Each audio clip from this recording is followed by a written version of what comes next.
Kaya ayokong ginagalaw pagkain ito pag nalapag ko na eh.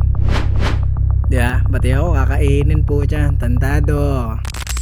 So for today mga Lodi, tarantula feeding session na naman tayo at medyo maraming kumain ngayon eh. Unahin na natin asan si Sanim eh. Lintik talaga tong regalis na to, asan na to? Wala din naman dito sa mga halaman, mahirapan siya makapasok dito eh. Gumawa na naman to ng pugad sa likod ng hide niya. Pucha, sabi ko na eh, namunggal ka talaga eh. Biruin mo't na pagsiksikan mo pa sarili mo dyan, para kang panderby na tulog lang ah. So paano kita papakainin dito sa taas? Lalabas kaya to? Subukan natin, baka naman maakit. Yun oh, nakakalabas ka naman pala. Yan na, sana may birain mo na. Yan, ang gusto ko, nagpapakait ang gilas. Biyak yung lats eh, masyado maliit para sa pangal niya eh. Oo, huwag ka nang kumapit, baka gapangin mo pa ako lang, kaya ka. Alis, bitaw. O ito pa isang lats para di naman tinga mo lang yan. Ayun oh, kasama pati sphagnum mo sa'yo no. Next, dito naman tayo kay Zainsu, yung OBT natin. Bukas na yung mata ng bungo niya, ilalabas na yan. Ayun na, lumalabas na yung paa, so ready na kumain after mode. Parang malaki-laki na rin siya. Buti nagkakasya pa sa mata ng bungo to. Ayun oh, kapal na ng paa oh. Yun, ayun na. Lumabas ka rito, hindi kita papapasukin agad, kala mo. Ayan na si Zainsu ngayon, grabe. Ang tatabaan na ng mga galamay. Isang mold pa na ito, di nakasya sa bungo to. Lipat na din natin yan. Next, dito naman tayo kay Tiny, Lasiadora Parahibana.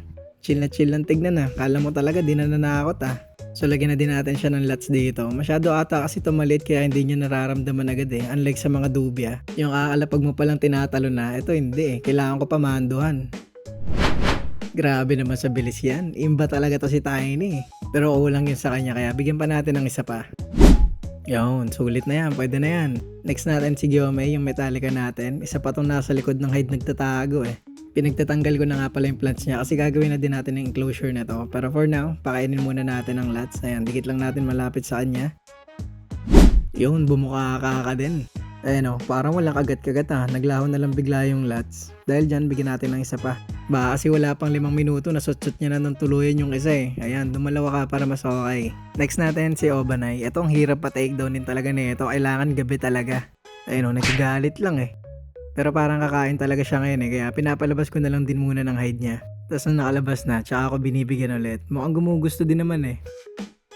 Oh, diba? Sa wakas, nakuhanan ko rin ng takedown ulit tong hinamunggal na to. Ang tagal niya nang hindi tumakedown sa akin, simula nang tinulugan niya yung lats eh.